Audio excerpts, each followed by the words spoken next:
தவறான வழியில் சென்றவர்கள் தற்போது நேர்வழிக்கு வந்திருப்பதாக அதிமுக கூட்டணியை விட்டு எஸ்டிபிஐ கட்சி விலகியது குறித்து மனிதநேய மக்கள் கட்சித் தலைவர் ஜவாஹருல்லா கருத்து தெரிவித்துள்ளார்.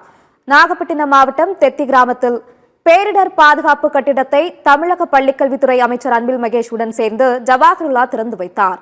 பின்னர் செய்தியாளர்களை சந்தித்த அவர் வக்ஃபு திருத்த சட்டம் தொடர்பாக உச்சநீதிமன்றம் வழங்கியுள்ள இடைக்கால உத்தரவு வரவேற்கத்தக்கது என தெரிவித்தார்.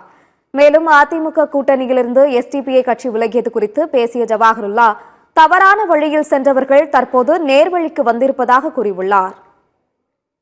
உச்சநீதிமன்றம் வக்ஃபு திருத்த சட்டம் தொடர்பாக வழங்கியிருக்கக்கூடிய இடைக்கால உத்தரவு வரவேற்கத்தக்கது. நிதி தரமாட்டோம் என்று ஒன்றிய அரசு மிரட்டுகிறது. இந்த மிரட்டல் உறுத்தல்களுக்கெல்லாம் நாங்கள் அடிபணிய மாட்டோம் என்று நெஞ்சை நிமிர்த்து முதலமைச்சர் தந்திருக்கின்ற அறிக்கை ஒவ்வொரு தமிழனையும் பெருமிதம் கொள்ள வைக்கின்றது.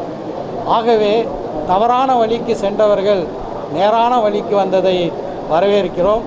அதில் அவர்கள் உறுதியாக இருப்பார்களா என்று பார்ப்போம்.